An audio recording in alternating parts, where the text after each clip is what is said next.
Welcome to Mysterious Universe, Season 24, Episode 8.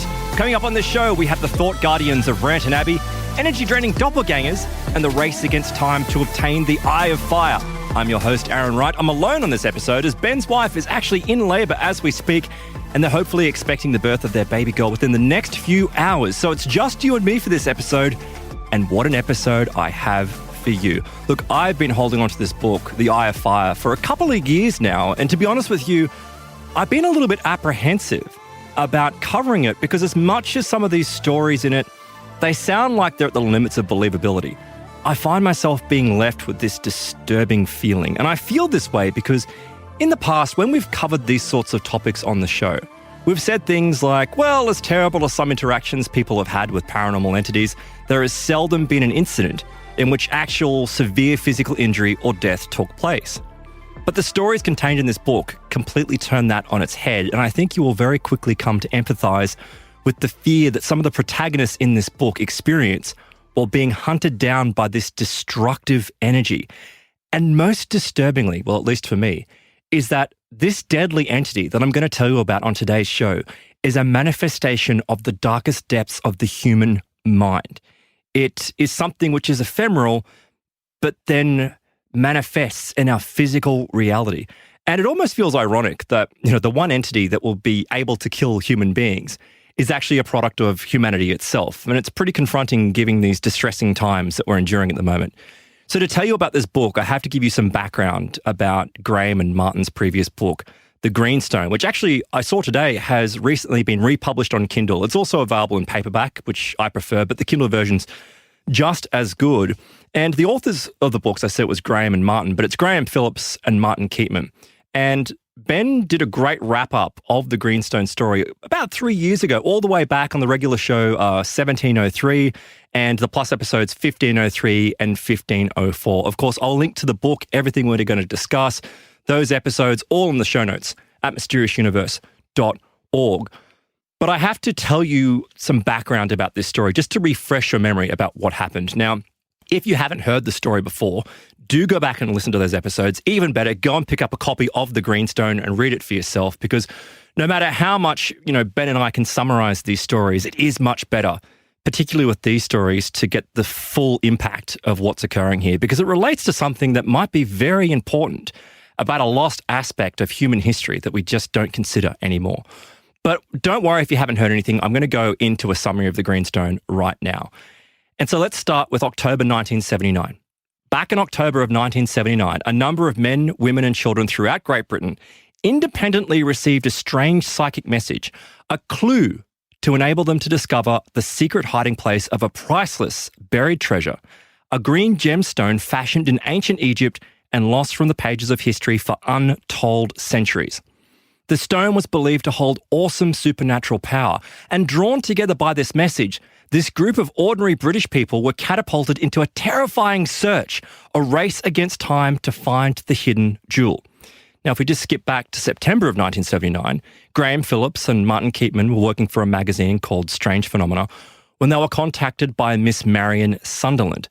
She was a housewife and a mother living in North Wales, and she and her 12-year-old daughter Gaynor had received a psychic message telling them that they must embark on a search for a lost jewel.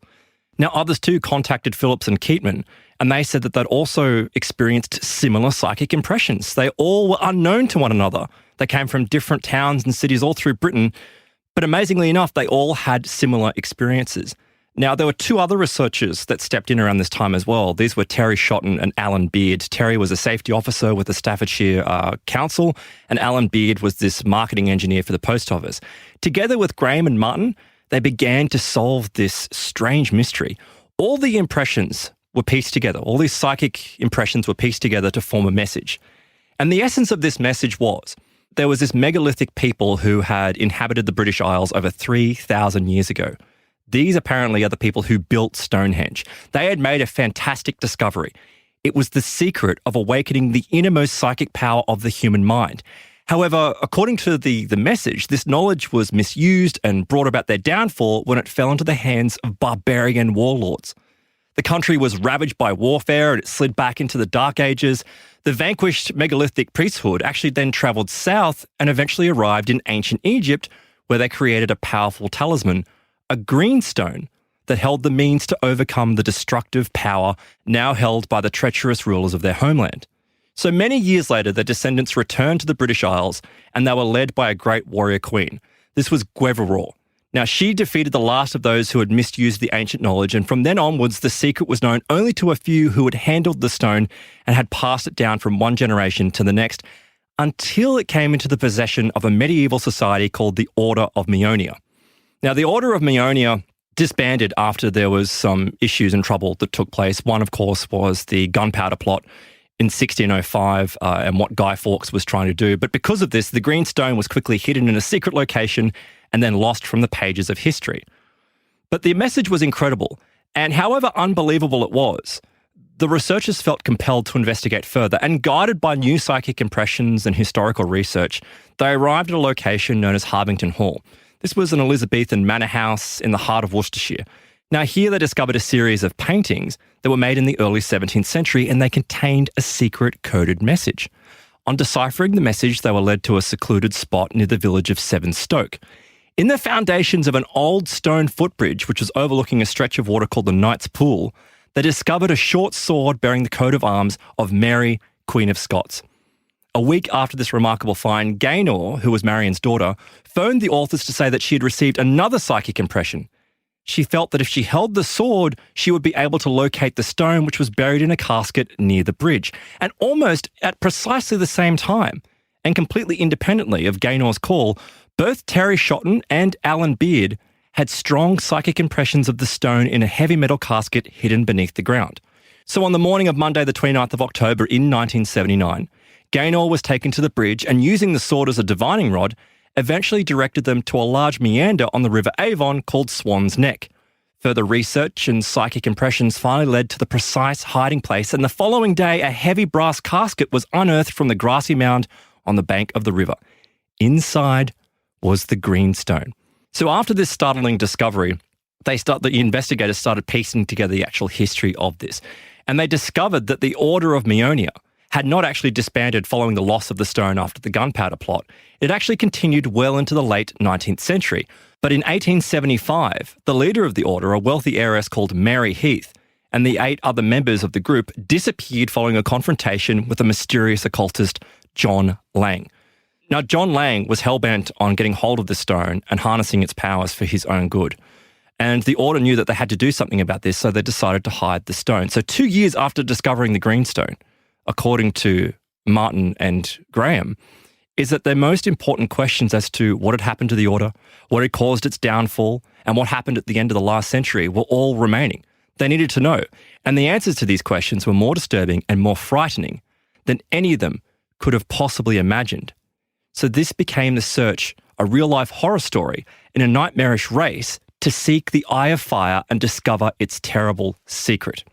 And this is where we go into the new book. I mean, it's an old book. It was published in 1986, but this is where we go into the next chapter of the story, The Eye of Fire, the true story of a paranormal investigation that went horribly wrong. So we skip forward to March of 1982. It was the late winter of 1982, and the greenstone was safely being stored in a vault of a Welsh bank. Terry Shotton, Martin Keatman and Graham Phillips decided to conduct a thorough investigation into the events surrounding the final days of the Order of Meonia. But by March, all of their lines of inquiry had been completely exhausted, and they were no nearer to solving the mystery.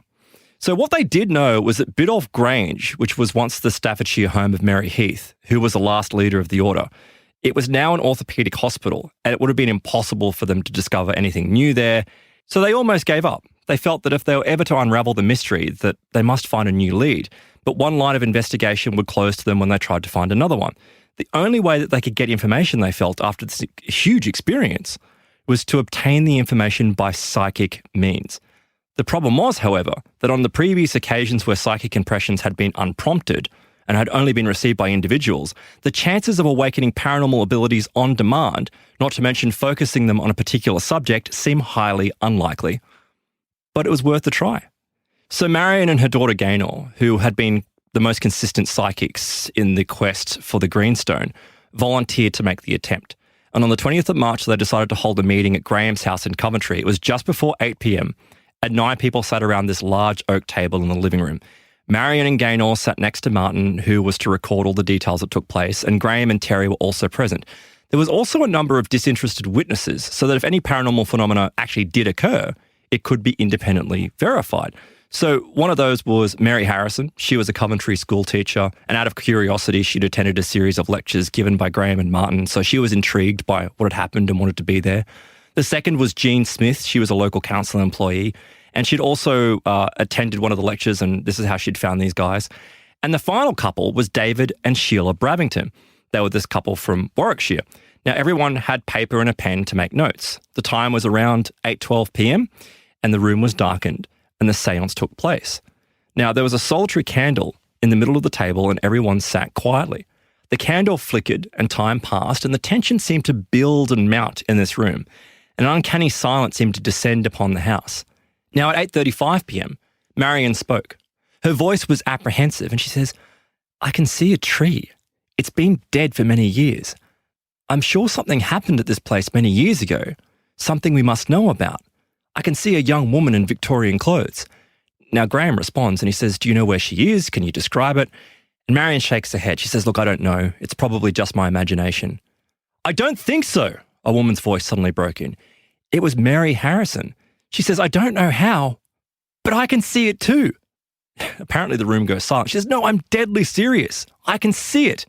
Sheila Bravington, another disinterested witness, also says, "I can see it too. I can see it very clearly." So Marion, encouraged by these confirmations, continues to describe what she could see. She says the oak tree is in the grounds of a large old house. It's possibly a mansion. She says there's a moat and a portcullis around it. And to their increasing excitement, David Bravington spoke next. He says, "I feel a bit daft saying this, but I can see a shield with 6 daggers on it carved in stone. It's high up on the large old building." Quite suddenly, everyone began speaking at once, and this is what they said. Although still quite young, her haggard expression belonged to a much older woman. Riding side-saddled on a broad driveway towards a manor house, her cape billowed in the gusting wind as overhead the skies darkened. Now, apparently, what happened next was that Gaynor was able to focus in on this experience or on this vision, and she was able to describe it in greater detail. She said she was looking and listening to the shrill clatter of the horses' hooves echoing as it went through the cobbled forecourt. She said the woman dismounted, she draws her cape tightly around her, a stable boy takes the horse's reins, and she commands him to wait. With a last anxious glance, she looks back along the driveway and then hurries into the building. Now, David says, "I can see the cellar. It's the cellar. The woman is going down the flight of steps into a stone vaulted cellar." Now, quickly he started sketching what he had seen. And somehow he empathically knows that she's looking for something. Now, Gaynor was only partly aware of the conversation because she was actually being drawn deeper into this psychic vision that she was happening, and she starts describing this. She says she was hurriedly climbing the steps and leaving the cold, damp cellar. A heavy rain began to fall. With a hasty, courteous thanks, she takes the reins from the young boy, and in seconds she's gone, swiftly and skillfully turning the horse and galloping away from the manor. Now she's driving through this black rain that's coming down upon her. It's drenching her cape and her body, and occasionally she's turning to look back through the mist of rain over the shoulder from the direction that she had come. She's hoping that she wasn't being pursued. But somehow Gaynor said she knew that this woman understood that it was only a matter of time. So she kept riding, and she was glancing continuously behind her. But Gaynor says that the scene changes, and she says she can see to the left this church at the foot of a small rounded hill, the only outstanding feature on this otherwise flat terrain. And she says then the scene changes once again. The rain is still falling. Now she dismounts. She stops beside this high stone tower. It was something like a church, but it had been stripped of its adjoining chapel. With a final look about her, she opens a small leather purse strapped to her waist and carefully takes something from it. She unclenched her rain-splattered hand, and Gaynor says that she can see an object in the woman's outstretched palm. It's a small elliptical stone, a beautiful red-orange that seemed almost translucent on her skin. The woman sighed, clenched her fist, and entered the tower. Once again, in this psychic impression, the scene changes, and this time, Gaynor says that she'd felt somehow connected to the woman in this vision. But as the scene changed this time, she said that connection was severed and she was only able to watch from above. And she says that this woman has anguish. She can sense the anguish. There's this tense knot in her stomach as she's looking behind her. And unfortunately, this time when she looks back, she said there are 3 men moving towards her in the rain. She was being pursued by 3 cloaked figures on horseback. Now she starts driving the horse faster and faster. She has to go off the road. She starts heading through this muck and mire of a field. And as she comes through this field, she comes to a fallen tree trunk. And the horse tries to jump over it, but twists and falls. She's thrown violently into the ground as the animal crashes to the ground, rolling painfully over the top of her. It's scrambled awkwardly to get back up on its legs. It takes a few faltering steps, but then stands protectively over its mistress. But unfortunately, the broken body of the woman lay motionless on the ground. The 3 pursuing men reach her. They dismount and gather around the lifeless form. A tall, bearded figure knelt and turned the woman onto her back. Now, Gaynor could not distinguish his features, but something about him made her feel extremely uneasy. She says, there's this ice-cold chill that is tingling through me, and I can sense an aura of darkness just spilling from this man.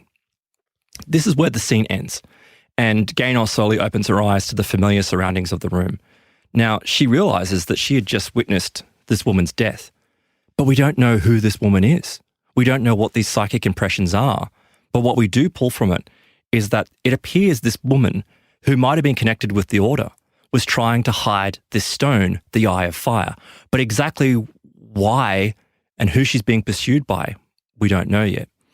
But Mary pipes up and she starts speaking as the room returns to normal. And she says, that hill you mentioned with the church next to it, did it look something like this? And she pushes this drawing across the table to Gaynor, and it depicts a round hill topped with 2 trees. Now, before Gaynor can answer, apparently Martin, Graham and David all began talking excitedly, each holding out their own drawings. It was incredible. They had independently made sketches of exactly the identical location. There was a round hill in all of them, and there were leafless trees at the top. The similarity of the impressions was astounding to everyone, and most amazing of all is that this had also been experienced by the disinterested observers. Now, Graham says, look, if there's something hidden in that tower, we ought to try and find it. Have you any idea where it may be, Gaynor? Gaynor says, look, I don't. She said, all I know is that this woman was being pursued by someone. And this is where Sheila interrupts. And she said, look, that woman rode along Foss Way. And they say, what makes you so sure? She says, I don't know. I just have this impression. I know what it is. Mary pipes up and she says, wait a minute. I've seen this place. I know that I've seen it before. It's Coombe Abbey. It's about 6 miles east of Coventry. Now, Coombe Abbey is this local beauty spot, and the abbey itself is closed, but the gardens are open to the public all year round. So David felt that there was some truth to this, and they figured that the other location that may have been seen in this vision was Brinklow Hill. It's only a couple of miles from Coombe Abbey, so they were probably in the right area, and it would make sense because Foss Way heads along these particular locations. So by fate or coincidence, it was just simply fortunate that they had these, in inverted commas, disinterested witnesses with them, because not being locals to Coventry, the others would not have been able to identify the locations. So Terry asks, he says, so where did this exactly take place? And Gaynor says, look, all I know, and I'm sure of this, is that the year was 1865, the year that Mary Heath had become the leader of the Order of Meonia. Now, she said that Mary had inherited the position after the untimely death of the woman in the vision who was the previous leader of the Order, but she didn't know the woman's name. And she said, the men, I have no idea who they are. Now, Graham says, look, I think I can actually identify at least one of them. It's John Lang. He supposedly brought about the downfall of the Order in 1875, and we can only suppose that he was working against them 10 years before. The people around the table agreed. But what did it all mean? The red stone had been hidden in the tower, apparently, and as far as they knew, only one such item existed within the Order. That was the green stone, which had already been found. So what was this second stone, and why did it exist? If they had succeeded in discovering a new lead for the Order of Meonia, was there a possibility that they might be able to find a new secret that they possessed? And if so, they were puzzled as to why they'd received psychic impressions from a time that was 10 years before the Order was destroyed in 1875. So the 4 invited guests found the entire episode particularly strange. It was a far cry from what they'd experienced. And the original group members who were involved in the discovery of the green stone had mixed emotions. They thought, well, if this is a second stone, are they once again being directed to rediscover it? Might it hold the key to the secret inner workings of the Order of Meonia? And what is the power of this stone? Now, Sheila Brivington was sitting there and she was completely bewildered. For the first time in her life, she had witnessed something that she simply could not explain. She found it difficult to believe that they'd all shared the same parts of the vision, but she thought there was no point in trying to work it out now. But the thing was, the night wasn't over for Sheila. Something unseen had entered the house, and every nerve of her body sensed its presence within the room. It was like a shocking blast of wintry air sending an icy shiver down her spine. Before she had a chance to utter a word, she saw it. In the deep shadows at the far corner of the room, something moved. Sheila blinked hard. Surely it was just her imagination, or at least an optical illusion. She looked again. Her chest tightened even more. The fear started welling up within her and her heart began to pound. By the half light of the flickering candle, she said this nebulous shape was taking form. She was dumbstruck and paralysed with the fear as she watched this macabre materialisation taking place right before her very eyes. She said there he was, as clear as day out of nowhere, the unmistakable figure of a man, a tall, bearded man dressed entirely in black, fixing her eyes with a cold, hypnotic glare. The seconds seemed like hours as they stared transfixed in horror, unable to move or speak. She made all the effort that she could and she gasped aloud and shouted to the others in the room, "There's something in here!" But the terrified cry, when it pierced the night, simply caused the shadowy image to melt silently away into the darkness. What was it that she saw? Had by them engaging in this psychic circle, in this seance, had that somehow summoned some type of guardian, some type of dark figure? Was it the same man that was pursuing the woman that was killed by the horse? We don't know yet, but some of those details will become apparent very soon. So Sheila was positive of what she had seen. Some people around the room said, no, it was the effect of the candlelight, you shouldn't worry. She says, no, I definitely saw it. I know what I saw.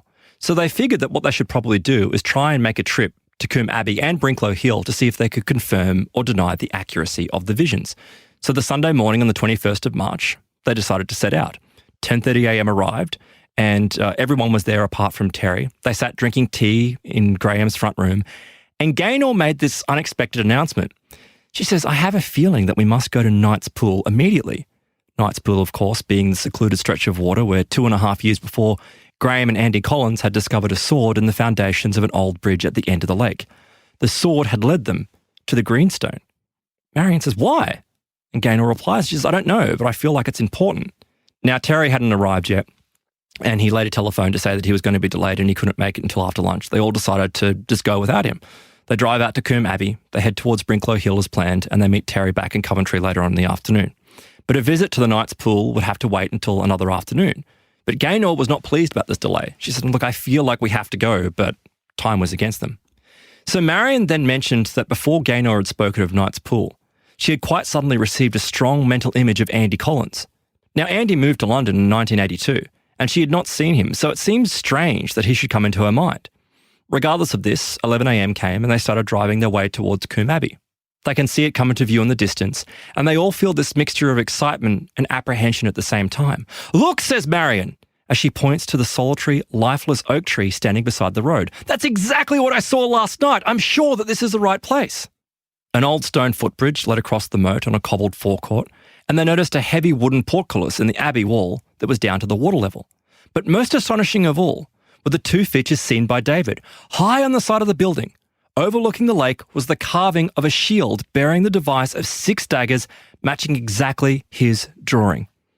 They were convinced that this was the location they had seen in the vision.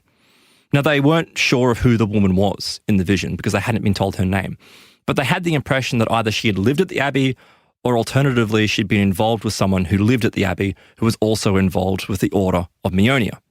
Now, they left shortly after midday and headed for Brinklow Hill. They didn't get any information apart from a confirmation that this was the location they had seen. They wondered if Mary was right, and would Brinklow Hill resemble their drawings just like the abbey had? They get this unobstructed view, and the far horizon, and rising high above the village on the mound, stood out clearly against a blue sky, 3 leafless elms. Gaynor had described this strangely rounded hill. Jean had seen it without trees, but David and Graham had drawn 3 trees and Martin 2. They then got the impression that while they'd all had different or slightly different visions, they'd all seen the same location but at different times in its past and of how it is today. Brinklow Hill is a huge artificial mound. Now, some think that it was built before the Roman invasion, but others say that it was a Saxon motte that had been built on the site of even greater antiquity. No one really knew. But standing in a group, they scanned the horizon, searching for the tower that Gaynor had described. Gaynor was silent for a moment. It's not here anymore, she said. And she said this to everyone's surprise. She even caught herself off guard. She said she was unable to say how she knew, but she was convinced that though the woman in the vision had hidden the red stone in this tower, she said after she died, Mary Heath, who had assumed control over the order, had retrieved it safely. The tower was located at a later date, and apparently it was about 1.5 miles to the southeast of the hill, and it proved to be the remains of an old priory, the lower section of which now served as a work shed for machinery. But that day, however, they had run out of time to search further, and Gaynor was adamant that they should still go to Knight's Pool.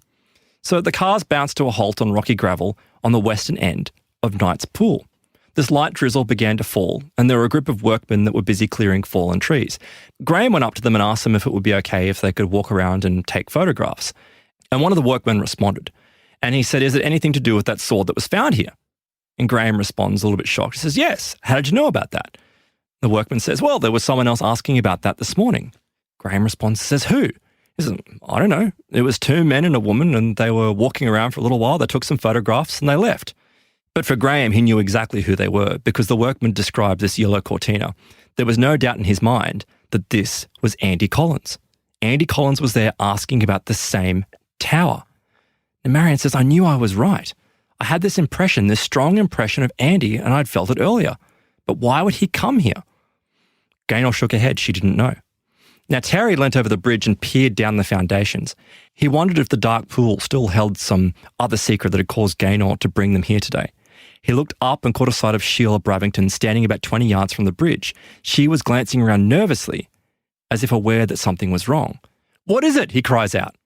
She says, "I don't like this place. There's something odd about it. There's something evil, and it's here now."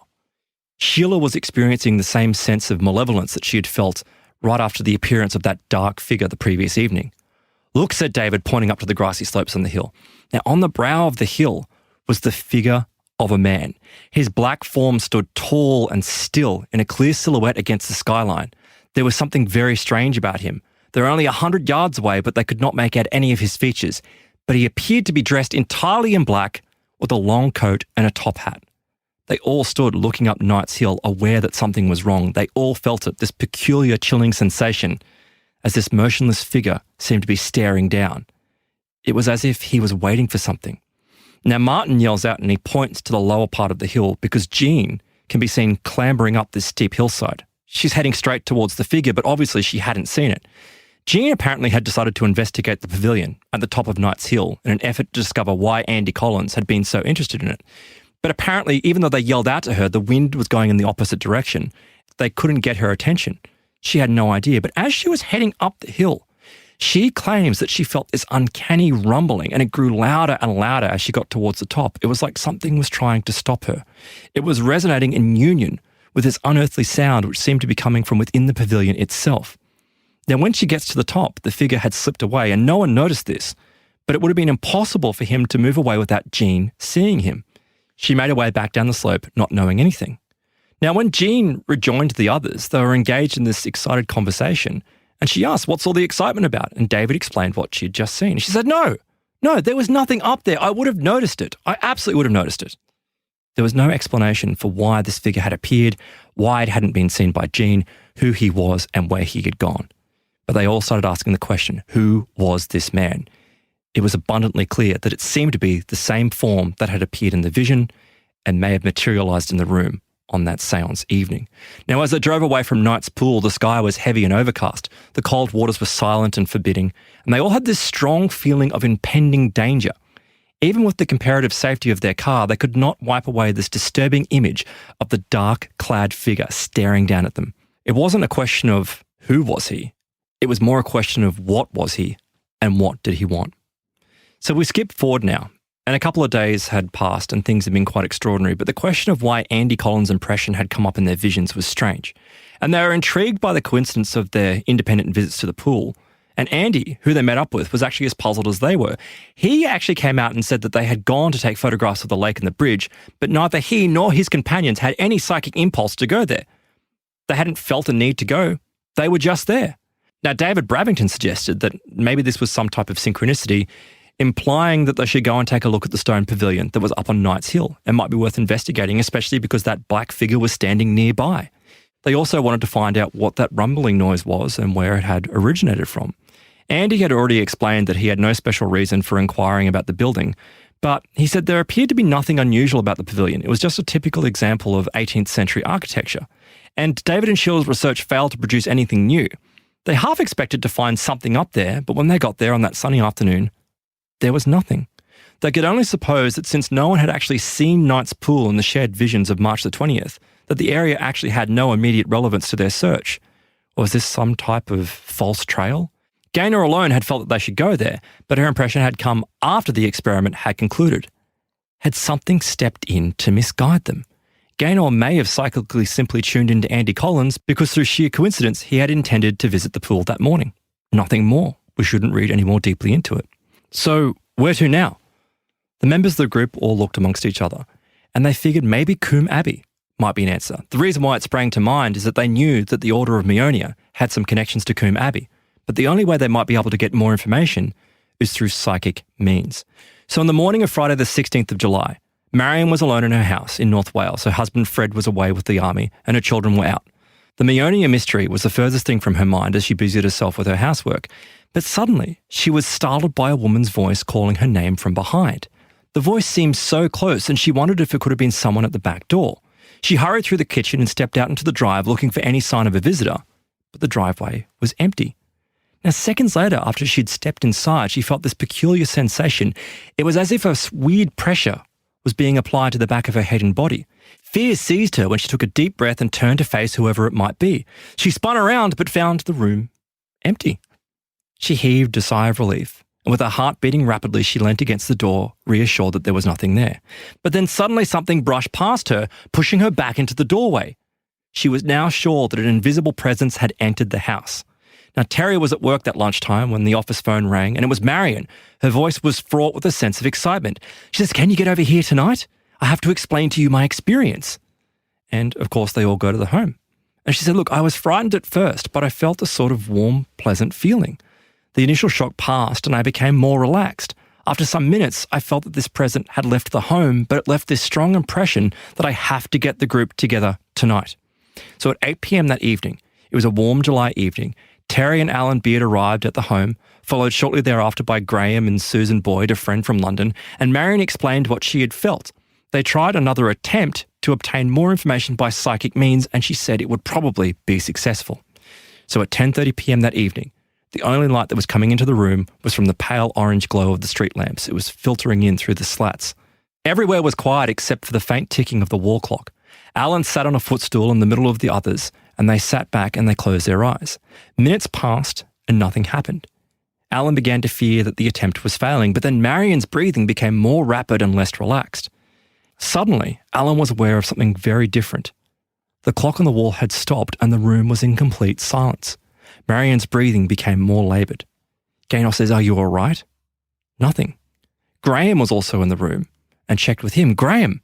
But Graham did not respond. He sat motionless in the armchair opposite Marion, and in the darkness and the quiet of the room, a tension developed, as did this unexpected anxiety.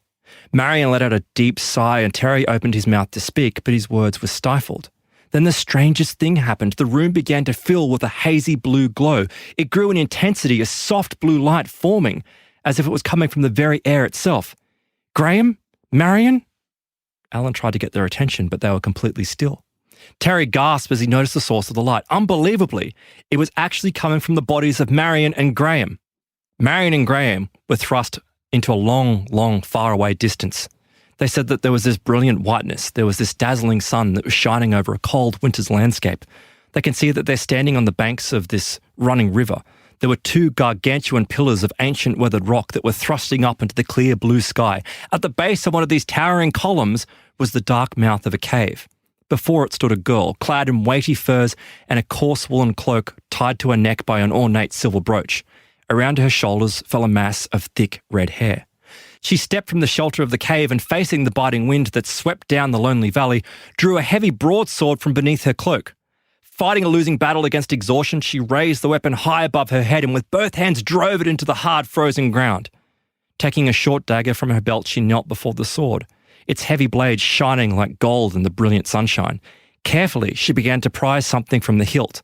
One side was a green stone, on the other was red. With her work completed, she stood before the sword, dagger in hand, and the light began to fade.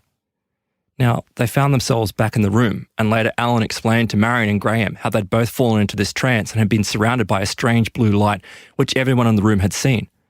Terry asked, what could it mean? And Graham says, well, I don't know. The girl in the vision was the Celtic warrior queen, Guevara. The deep river valley was somewhere of special importance. It was a sacred site to her ancestors. The scene that they had visualised had taken place almost 3,000 years before. The two stones set in the hilt of the sword were in fact the green stone, which they'd already discovered, and the red stone, which they were yet to find. Why the stones were set in the sword, Graham didn't know. But somehow Graham got this impression he knew. He said, I know what this stone is called. It's the Eye of Fire. Now they at least understood part of Gaynor's vision of Coombe Abbey and the troubled woman. The secret order of Meonia, the key to the innermost power of the human mind, was the mysterious red stone called the Eye of Fire. And of course he was right. For this vision, and those who had been in Coventry, it seemed to indicate the stone had been hidden in the past, but on both occasions it had been retrieved and hidden somewhere else. They now needed to know where the stone was currently hidden.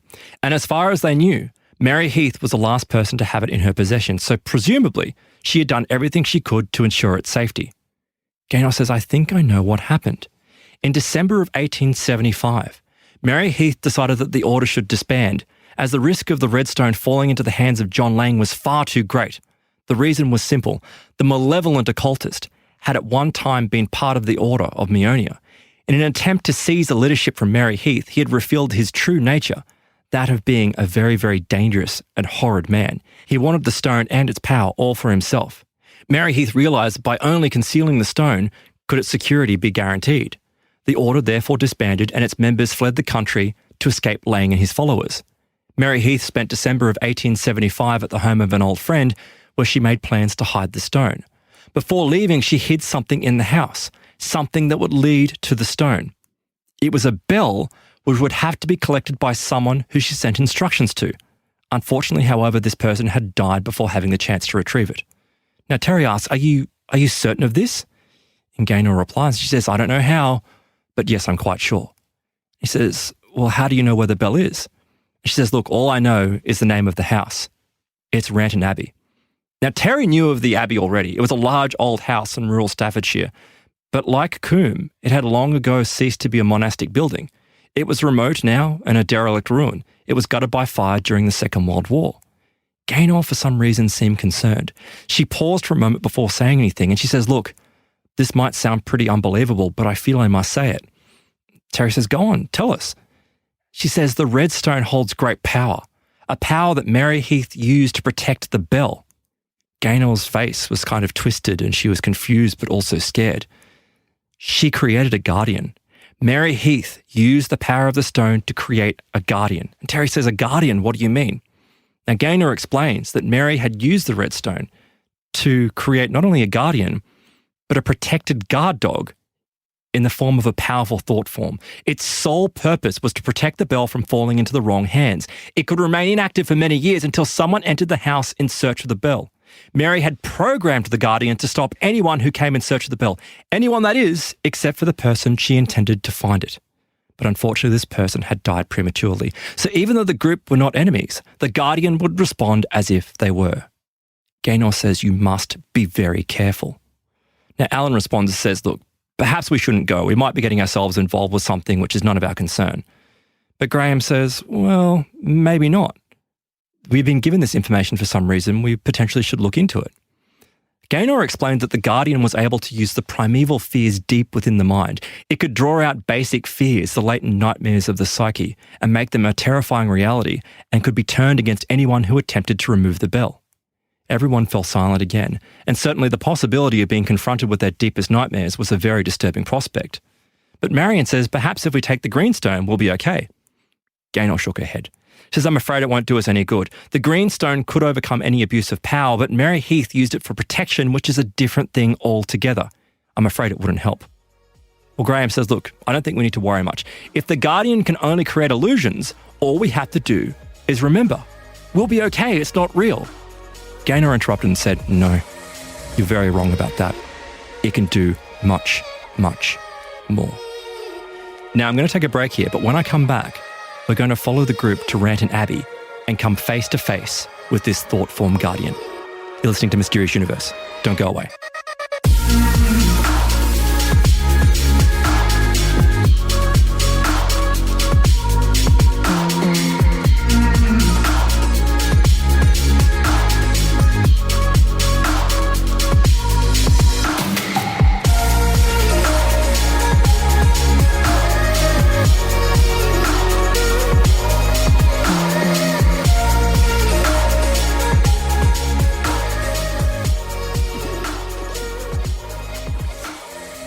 Welcome back to Mysterious Universe, and I've been discussing the story of the Eye of Fire, the true story of a paranormal investigation that went horribly wrong. It's the great book by Graham Phillips and Martin Keatman. They were the main investigators involved in this incredible saga back in the 1980s.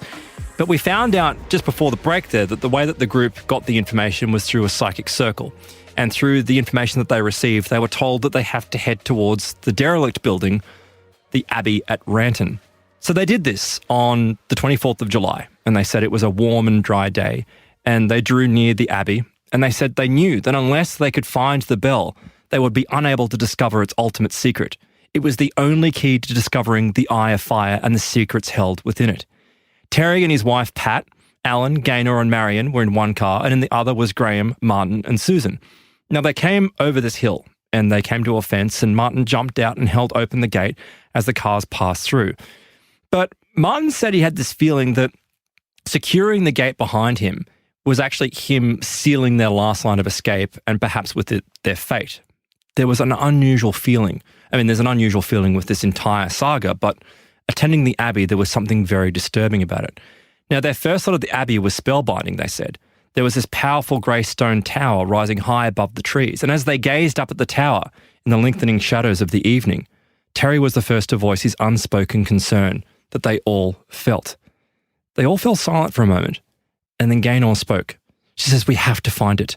We have got to find it." She starts walking around the building. She says, "It's not in here. No, it's not there. It's over there." And she points towards this ruined hunting lodge. It was about 50 yards away. It was built around 1820. It was now in ruins. And within the high broken walls, there were these creeping vines, and it gave this unknown sense of menace. But they finally go inside, and they said that inside there's this turgid, heavy air, and it's filled with contempt and bitterness, and there is lurking a creation of darkness. They haven't seen it, but they said that they can sense it. Now, the others wandered around the outer walls, and Marion stood examining the facade, and she was looking at the patchwork of tumbling ivy and twisted creepers before her. She felt as if the walls had eyes. There were these narrow slits of green that were angered by her presence. They were silently waiting, ever watchful and brooding. The whole place just gave off this disquieting aura. It was almost a malevolence that was aware of their intrusion. Now, Pat momentarily forgot about their predicament, and she yells, "Quick, Terry!" And she starts picking her way through the coarse rubble towards the archway in the centre of this crumbling building. Now, she pauses just after she'd gone past the entrance, and she said she was held back by the sense of danger. She said, "Someone's calling me. It's a woman's voice. I don't know who it is, and maybe it was one of the others, but I don't think so. Something is wrong." Now, continuing into the building with the trees knotted and twisted, they somehow force their way through and upwards through the debris, only to be strangled by gaunt, dead creepers. "My God," yells Terry, "I've never seen anything like it." "Quiet," Pat yells, now urging him to silence. She said that she could find the source of the voice that she had heard. She was now sure that it had come from where they'd been standing at the end of the corridor beneath the archway. Terry says, "I don't like this place. I think we'd better find the others." And with that, they turned and hurried from the building, glad to be back in the fresh, clean air. The oppressive atmosphere of the lodge had rendered them almost oblivious to the fact that they had no one to account for the voice that was calling Pat's name. Now, Marion made her way around the outside of the building, peering through the windows which had long ago lost their glass.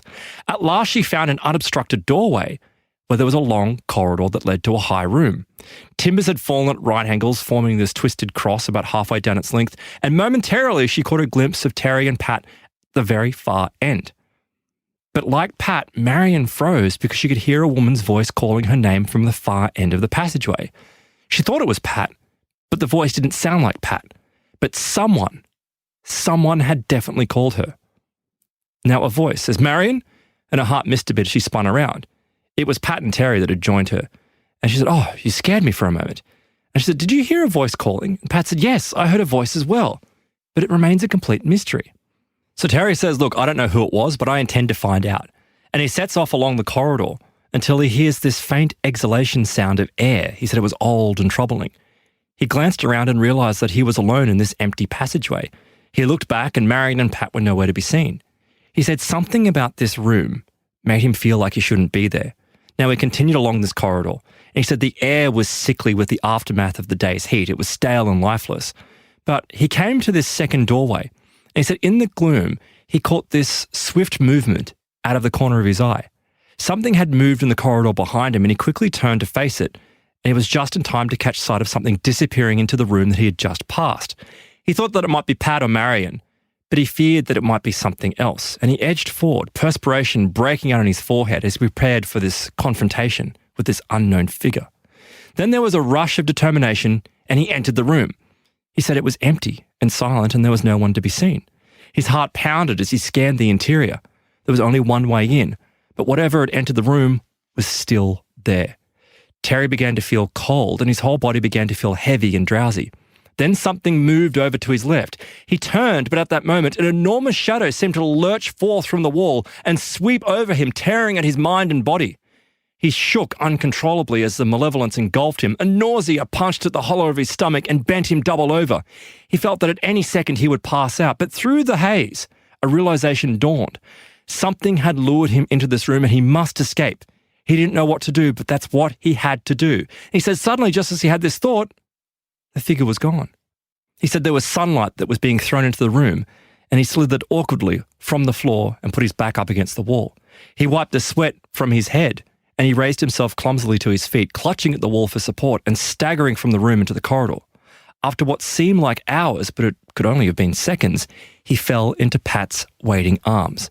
Now, meanwhile, Graham, Susan and Gaynor, who had been scouring the outside of the lodge in search of any likely hiding place for the bell, found a narrow opening at ground level next to an archway. There was a pile of rubble and it was complete darkness, but it led to the cellars.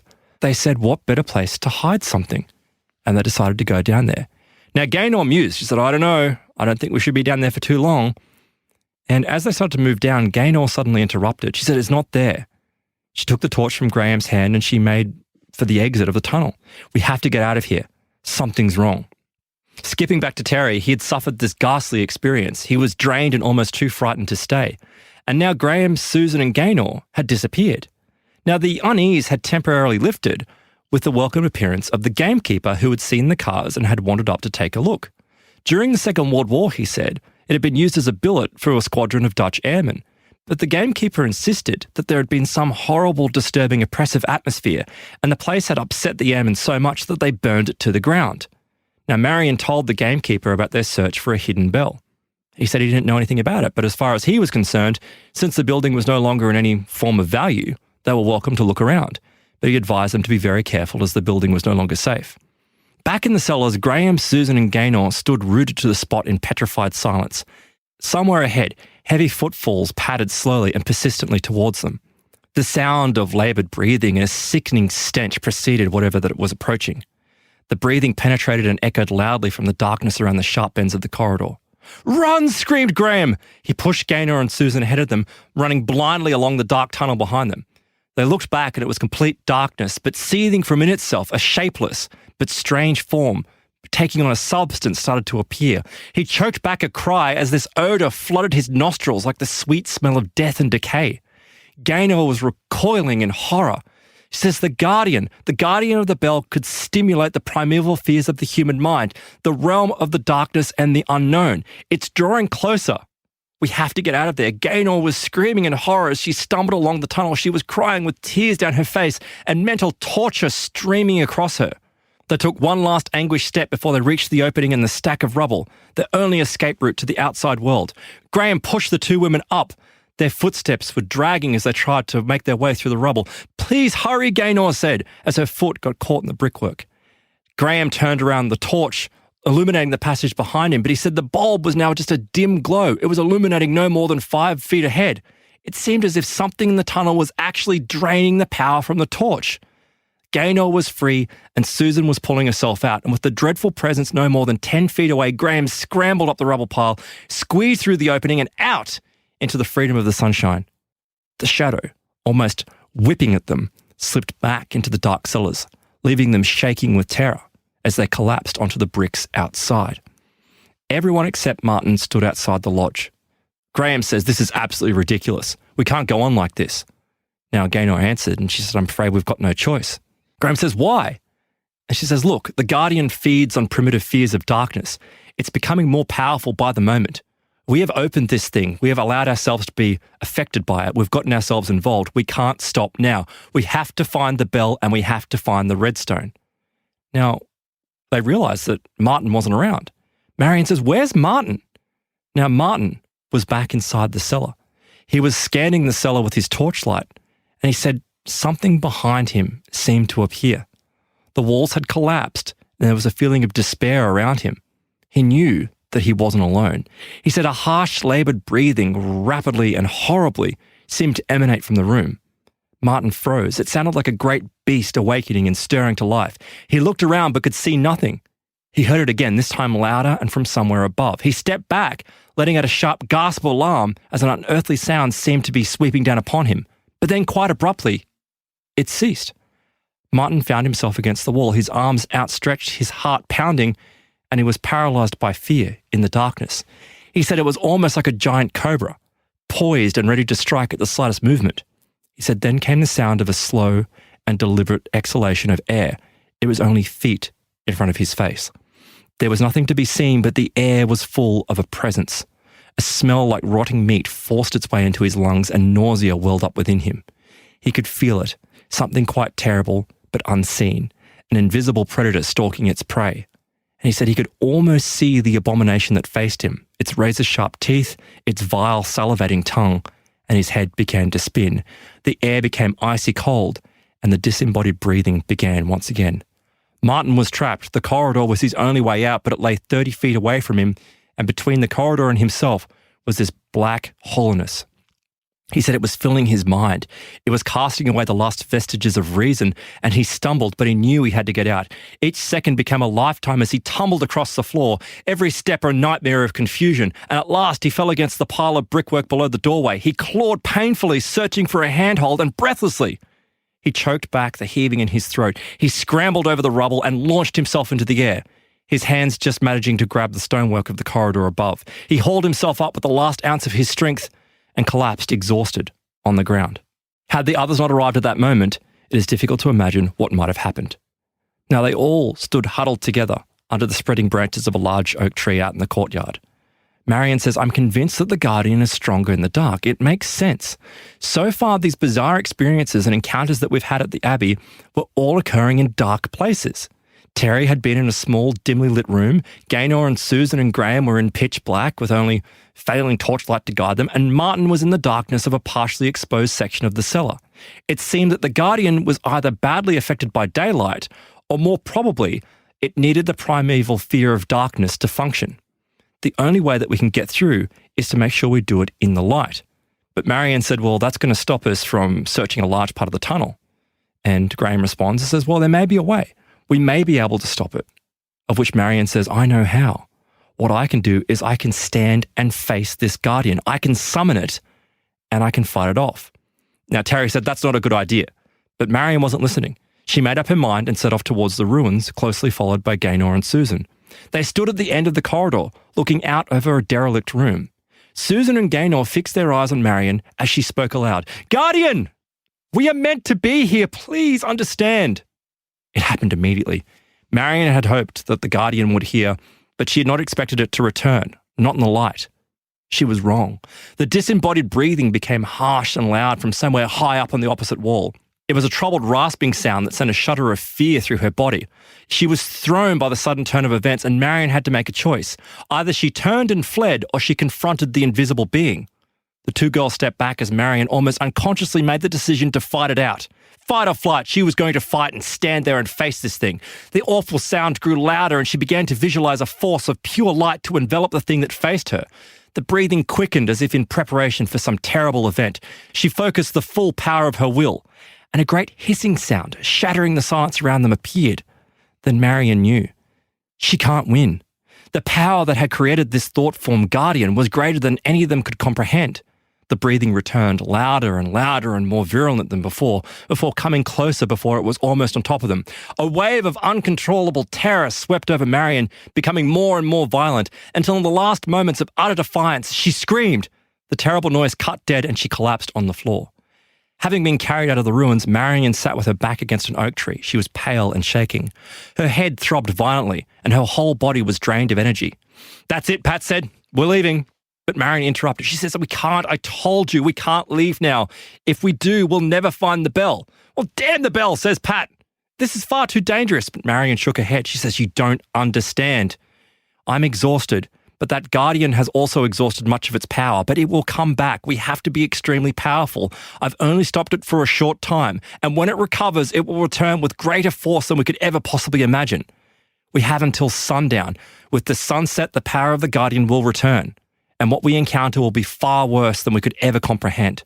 Now, Pat says, "Look, why don't we just leave it for today?" And Marion says, "Because the guardian has been confronted. It's been awakened. It will only become stronger. What don't you understand about that? If anyone ever comes here again looking for the bell, even during the daylight, they will not stand a chance. If we really do want to find the Eye of Fire, then we must find the bell, and we must do it today. We must do it this evening, or forget the whole thing altogether. We've got half an hour. I suggest you get moving." Now, after this dreadful experience and realization that she can't fight this thing, Marion decided to stay outside. She was completely exhausted. But Gaynor and Alan would stay with her to make sure that she was okay, and Terry persuaded Pat to remain also. But at 8:40 p.m. that evening, the sun was now dangerously low in the sky, and Terry, Graham, Martin and Susan re-entered the gloomy interior of the derelict hunting lodge. The four of them thought if they split up, they could hurriedly go from room to room in this slim hope of discovering clues that might lead them to the bell. But they had no further psychic messages, nothing to go on. They had no inspiration. How were they going to find this bell in this labyrinth of debris? Suddenly, there was a rumbling noise that echoed overhead, and a huge section of masonry plummeted forth off the highest wall. The heavy section almost slammed into Graham, but Martin leaped forward and thrust him violently backwards, and the pair crashed to the floor, being missed by the rubble by only inches. Graham gasped, "For God's sake," and Martin shouted, "Let's get out of here." "Run," yelled Martin. And they started moving, but as they hurried towards the door, they said there was a noise that was coming behind them. Gaynor and Alan exchanged puzzled glances, as they were wondering what was happening, but a peculiar sensation overcame them. It was as if the air had become suddenly charged with electricity. A weird prickling numbness was spreading over the exposed parts of their skin. They looked on in horror. They were being warned that they were not to go any further and that they had to stay out. But they knew. They knew that we have to get to this bell.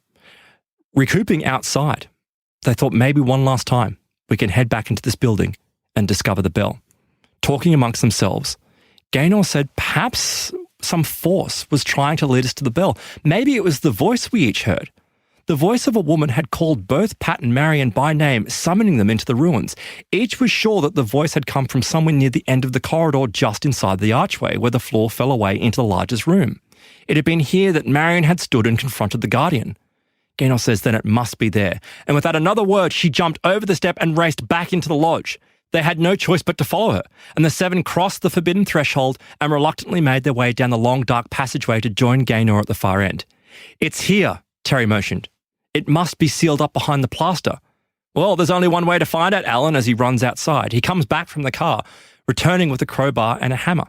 Terry yells stand back as he swings the hammer at the wall to the right of the doorway, and with a dull thud, a large section of the plasterwork falls away before crashing down. Martin's voice is hollow. He says, "Look!" In the dark gloom at the other end of the corridor, something was moving from where they had just entered. A featureless shadow, shifting like a dark spectre across the narrow passageway. But this is different to the previous experiences. He said this time dark, obnoxious figures were rising from the cellars. Marion screamed in horror as an awful stench hit them. It was the same sweet, stickly odour of decaying flesh drifting in waves from the dark humanoid forms that were now standing grotesquely and menacingly, silhouetted in the light of the doorway. Transient phantoms with no real substance, but then they also seemed to be solid material obscenities at the same time. Whatever their true nature was, these vile apparitions were extremely dangerous. They each stood transfixed at this pandemonic scene, and from behind came the sound of the Guardian. They knew that this was the Lord of living hell. The harsh, reedy breathing resounded through the huge chamber, and the dreadful and hideous thing was causing a chill to their very souls. Even the lodge itself seemed to recoil, subjugated by the assault of manifest evil. Alan dropped his crowbar and fled through the archway as Marion grabbed her daughter's arm and they turned to follow. "No," shouted Gaynor. "We still have time." She pulled away from her mother and picked up a heavy brick and started thrusting it into Graham's hand. She says, "Use this. Try the other side." "Terry, carry on," implored Gaynor. "Please." They obeyed the imperative voice. Working frantically, dust and debris was splintering about them. Terry and Graham hammered away at the walls over and over and over from either side of the doorway. Piece by piece, the lathe and the plaster fell away to reveal a dark red brickwork that was beneath. The dark forms began to move. They shuffled along the corridor like reanimated corpses. Still, the breathing grew louder, the snorting down from somewhere above. Then it swooped down upon them and attacked them within the large chamber. A violent hiss rang out and the walls seemed to scream. There was a blinding flash of cracking like blue lightning arcing across the doorway, and it struck Graham head-on, going right through his body with a massive jarring shock and throwing him backwards against the opposite wall.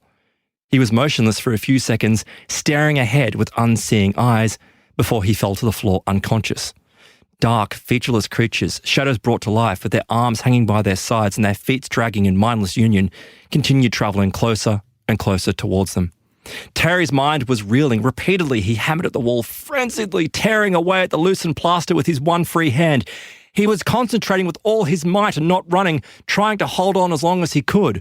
But he was only partly aware of what was happening to him. He dared not look. He dared not even think. He must keep going. Keep going. But he heard the noisy breathing again, and then he heard Marion scream. Plaster, dust, and pieces of brickwork fell around them as out of the corner of his eye, he saw a lump hit the ground. It was Marion. He turned. Pat was standing over her. "Pat, get out!" he shouted frantically at them. Behind her, he saw half a dozen looming forms, now only feet away. He took one last desperate blow at the wall, and a large section of the wall fell to the floor. Then he froze. Before him, on a narrow enclave hidden beneath the lay and plaster, was a small bronze bell, green with age and no more than 5 inches high.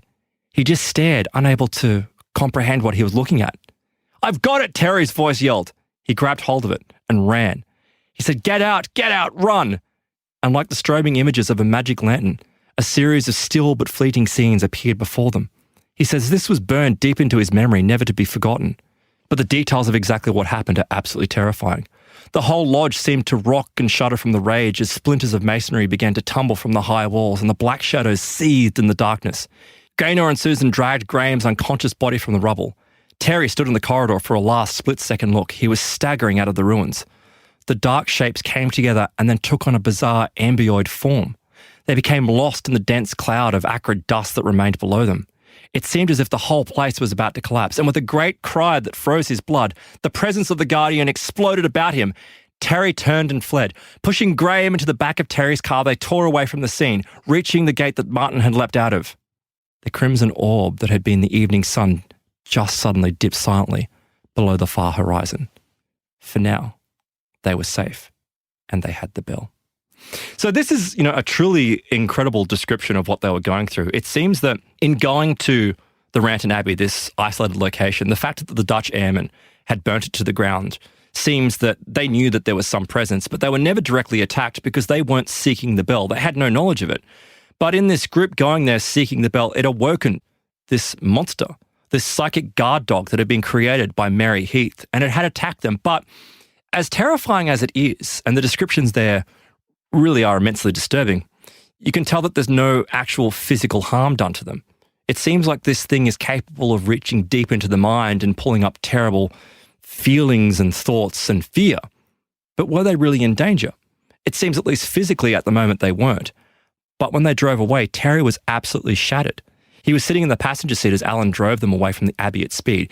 He clutched the bell in both hands and he was in a state of shock. As they sped away from Ranton, only Pat and Alan were in a fit state to drive, although even they were affected by the feeling of nausea experienced by the others. The journey back to Terry's cottage was tense and apprehensive. They had certainly found the bell, but no one had any idea of what to do next. when they arrived at the cottage, the lights shone out as this welcoming confirmation that they were definitely safe, at least for the moment. And during the drive, they had more or less recovered. That is, everyone except for Marion. In confronting the Guardian to gain extra time, she had been totally drained. Her face was still very pale and she was badly shaken, to the extent that Pat suggested her seeing a doctor. But Marion insisted that everything would be all right after a cup of tea and a good night's sleep. Now, as far as Pat was concerned, enough was enough. She was not prepared to go through anything like this again. She was adamant that she wanted nothing more to do with it and protested that Terry should do the same. But he objected. He said, "What about the red stone?" She said, "Look, frankly, I don't give a damn. It can stay hidden forever. But we're safe for now. We've got the bell." The others agreed with Terry, but Marion insisted that it was now becoming much too dangerous for her to allow Gaynor to accompany them on any further investigations. Naturally, Gaynor protested, but Marion was not prepared to take any more risks. It was one thing to receive psychic visions and to race around the country to verify them.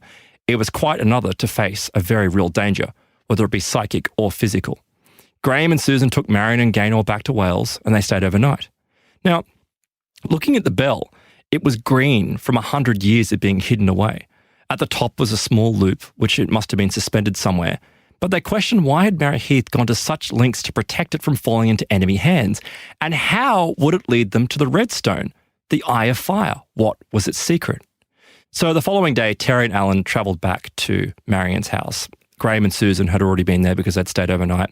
And earlier in the day, Fred, Marion's husband, after hearing the account of the frightening episode at Ranton, suggested that they should clean the bell.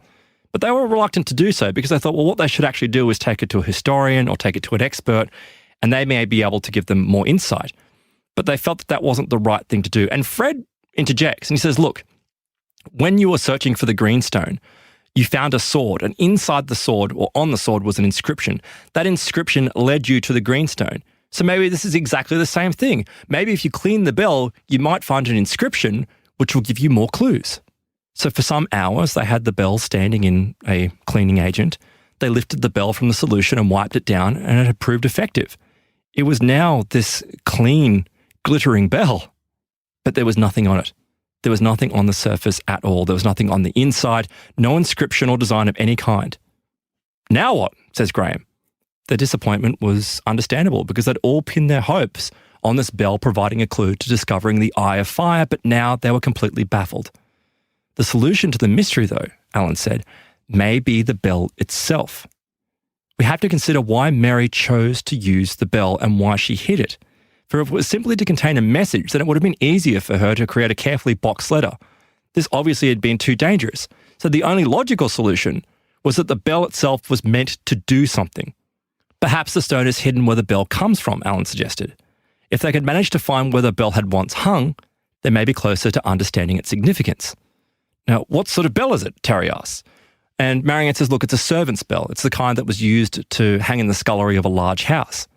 But they didn't know how to go any further. Now, to cut a very long story short, essentially what they do is they sit around and they have a discussion. And the discussion is to, well, maybe we can pull information from the psychic impressions that we've had.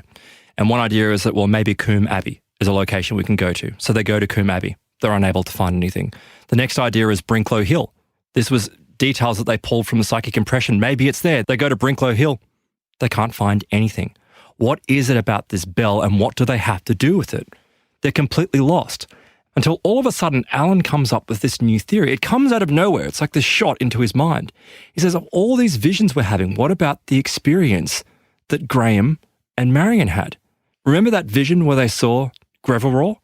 Maybe that's where they have to take the bell. So Marion thought very carefully about this and she agreed. She pulls a notepad from her sideboard and she starts going through the details of the vision. And she hands the pad to Alan and he scans it for notes and he takes in the geographical details and he realises that there's a cave. There's a cave in a deep river valley and there's these two huge pillars of rock. It's this outstanding landmark that he would be able to identify if he saw it, but he had to find it first. So they knew that Greville lived in England, in the centre of England to be precise. So he says, look, this is a safe bet that's probably in the Midlands. Secondly, a deep river, valley or gorge, and the description of a cave, it suggests that it's in a limestone area. So all I have to do is find these geographical features and I may be able to find it. Now, Alan goes home and then later on, Graham picks up his telephone that starts ringing. It's Terry's voice and he's excited. He says, we found it. Alan and I have found it. Terry explained that Alan's theory concerning the cave in which Guevara had stood, they'd narrowed down their options and found an illustrated book from the area. They knew it was a location called Ilham Rock in the Dove Valley in Derbyshire. He says, look, we can't be for sure which cave it is, but we have to go and have a look. So the following Saturday, Graham travels to the Shotton, Staffordshire home, and he's more optimistic that maybe they will actually find something, especially considering Alan's discovery of the cave location, giving him new hope. Terry ushered him into the living room of the cottage, and they were talking excitedly about the fresh turn of events, but apparently there was something still wrong with Marion. Marion was still very ill. Something had been draining her energy. Regardless, they continued to persist in trying to find this cave because that may be able to assist her. They said that they found this location in the foothills of the Derbyshire Peak District. The car descended a steep, winding road, and they come into the northern extremity of the valley. This is it, said Alan. He slammed the door and he stretches himself out. They look around and they find 2 caves. That's the one, says Graham, pointing to the small cave. Alan marvelled at the scene and considered the possibility of finding the answer to their mystery may be here. Terry had returned from his investigation of a larger cave, and he says, look, if the stone is hidden here, we'll be able to find it with the bell. The bell is obviously the key. So they take the bell from the car. Alan's not too sure what to do with it. And Terry says, oh, I know, ring the bell. Everyone looked confused. And he says, look, we've rung it plenty of times. It's not going to make a difference. He says, look, I know, but maybe it needs to be rung in the right place. So they hesitated for a second, but then Terry holds up the bell and strikes it with his fountain pen. Now, previously, when they've rung this bell, it's exactly what you would imagine a small fountain pen hitting a bell. It made a small ding sound. This time, it was completely different. It rang out with this high, shrill note. It was clear and it echoed across the mouth of the cave. It caused the entire area to shudder and vibrate. The very rock itself was resonating in union with the bell. It reverberated. My God, shouted Alan. He actually had to put his hands over his ears because it was so loud. Graham was staring in belief and Pat was unable to speak. Terry was covering one ear, holding the bell at arm's length with his other hand. Terry carefully placed the bell back down on the ground and the sound disappeared and everything became silent. After some discussion, they decided that it would be best to leave and not ring the bell again. A couple of them protested, said maybe we should try it once more, but this was not a good idea.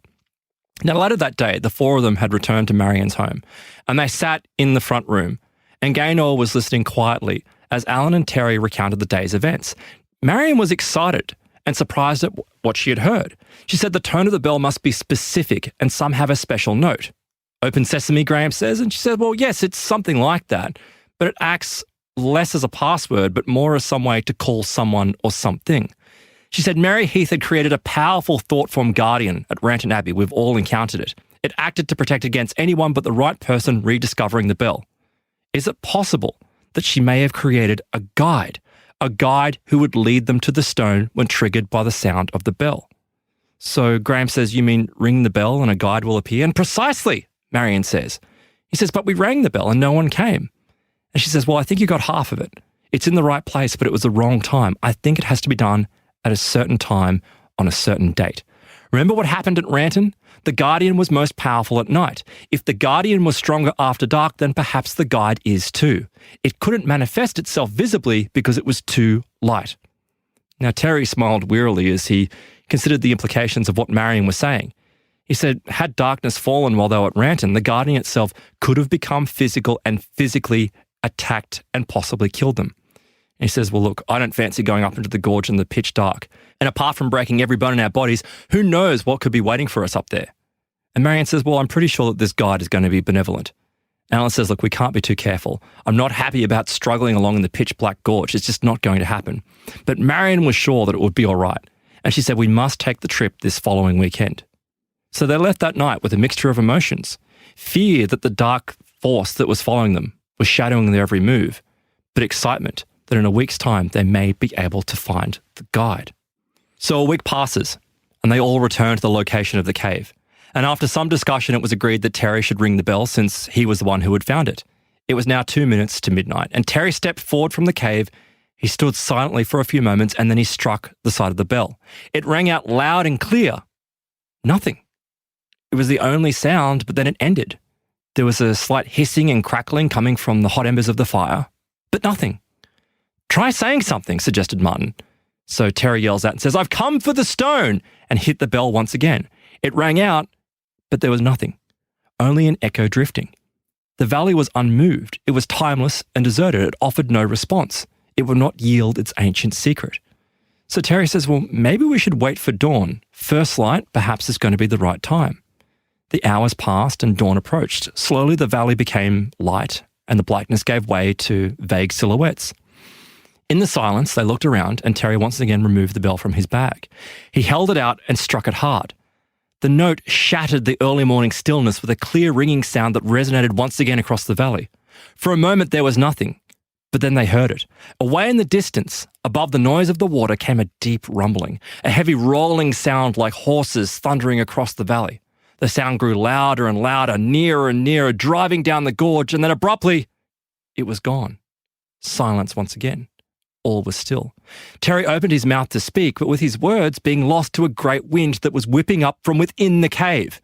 They were thrown backwards by a violent blast as this ripped through the recesses, howling like an angry animal, tearing the fire apart and scattering ashes into the air. Cinders and burning wood swirled into a vortex of a preternatural whirlwind, swirling around like a tornado inside the cave. They dropped to the ground to cover as it went on and on, dangerous hot embers dancing like fireflies all around them. Terry lowered his arm from his head and he brushed the hot cinders from his coat as he sat up slowly. One by one, the others did the same, looking around in fear and bewilderment. But what happened next was far stranger. They suddenly heard a mysterious sound, almost like a woman singing, a haunting call drifting on the wind across the valley. Martin was the first to leave the cave, hoping to trace the source of the eerie sound. He was curious and determined to investigate, but certainly not prepared for what was about to happen. He could not believe his eyes. He blinked and looked again. In the dim twilight of that early morning, he saw a shimmering white column upon the rocky outcrop about 30 metres away. He stopped dead and looked. He said, "It can't be. It just can't be. It just can't be." He kept saying it.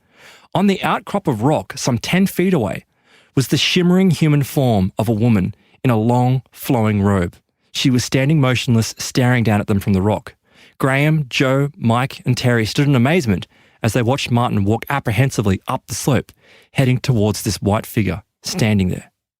A surreal calm suddenly overcame Martin as he faced the woman and took a step forward. He was no longer afraid. She was about 6 feet tall, with long red hair, and was strangely beautiful. Her white robe hung on a powerful but graceful body, and her facial features were almost oriental.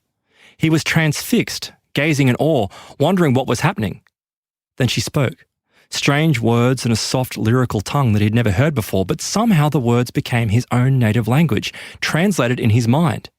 She said, "The stone you seek is not at this place. Be patient. Soon you will know. I will help you." Then he knew. The figure before him was the Celtic queen, Gwevilraw. Martin fell to his knees, not out of reverence or fear, but of a strange sense of weakness. It seemed that the apparition was actually drawing energy from him. But when he looked up, she was gone. He went tumbling back down the hill, back to the group. He said, "Did you see that? Did you see that?" "We all saw her, all right," Graham answered. It was clear as day. The long, cold night was over, and in a numb silence, they all left the cave and made their way back along the dew-covered valley. Now the guide, the spirit, had risen. Now, I know it's a little bit of a teaser, but for the regular section of the show, I'm going to end it here. And, it's really important that you pay attention to this description of both the guide and the guardian being able to drain energy, not just from the torches and electrical objects, but also from people. That becomes very, very important as we move into the plus extension of the show, where I'm going to describe more thought forms that appear that are connected with this guardian, because the guardian, trying to protect the bell and trying to protect the redstone, it has not been vanquished. It wants to get hold of it. It wants to prevent them from discovering the Eye of Fire. So, of course, I will link to the book in the show notes at mysteriousuniverse.org. Make sure you go and check out the Kindle re-release of The Green Stone so you can read that story. But if you're a Plus subscriber, I'm going to continue this incredible saga. And this goes in directions that you could never, ever possibly expect. All of it you can get if you go to mysteriousuniverse.org/plus. It's only $9 a month. It gets you extensions, big extensions on these shows, as well as an exclusive show for Plus subscribers that comes out every single Tuesday. You also get the advantages of discounts on digital products in our store, ad-free versions of the shows, and of course, all the features of our apps are unlocked. Check it out at mysteriousuniverse.org/plus. That's a wrap for this show. If you are a free listener, thank you very much for listening. I will link to everything that I've discussed, including the books and the previous episodes, in the show notes at mysteriousuniverse.org.